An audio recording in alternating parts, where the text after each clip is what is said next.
Good evening. I'm Jim Axelrod, and this is a Western edition of the broadcast.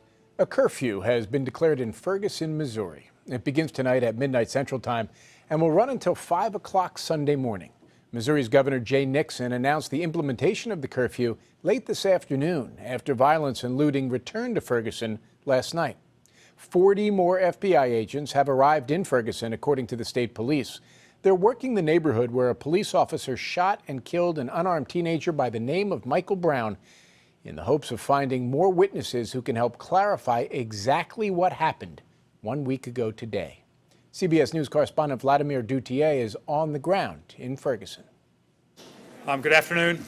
The curfew announced by Governor Nixon starts midnight tonight and runs till 5 a.m. The goal, he says, is to restore order after a week of unrest. This is not to silence the people of Ferguson or this region or others, but to contain those who are drowning out the voice of the people with their actions. State Patrol Captain Ron Johnson assured residents that it would not be a return to the military-style tactics that angered the community in the days following the fatal shooting of 18-year-old Michael Brown. We will enforce that curfew. We won't enforce it with trucks. We won't enforce it with tear gas. We'll communicate. We'll talk about, you know what, it's time to go home. The curfew follows another overnight standoff between police and protesters on the same block already scarred by rioting. Several businesses were ransacked, and witnesses say at one point, police seemed to stand down as looters moved in. It was the second time Sam's Meat Market was raided.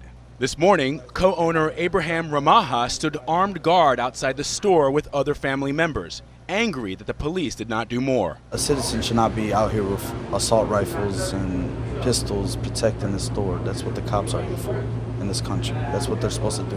Obama didn't say stop protecting and serving. It's been a week since Brown was killed. Surveillance video released yesterday appears to show Brown stealing cigars from a local convenience store. 15 minutes later, he lay dying after a confrontation with police officer Darren Wilson. The release of that tape yesterday, at the same time they released Wilson's name, again angered residents who felt it was an attempt by Ferguson police to justify the shooting. This morning, volunteers returned to the riot scene to clean the damage. Michael Brown's cousin, Ty Pruitt, was there, expressing the family's frustration that the violence has overshadowed the investigation. One human being killed another human being, and that's what we need to figure out, why it happened. Today, residents marked the 1-week anniversary of the shooting with protests and memorials. And outside the Ferguson police station, protesters raised their hands at the moment Brown was killed. Witnesses say Brown was attempting to surrender when he was shot. Now, federal authorities opposed the release of the surveillance video that angered so many residents, Jim. The Justice Department asked the Ferguson police not to do it, believing it would further roil the community.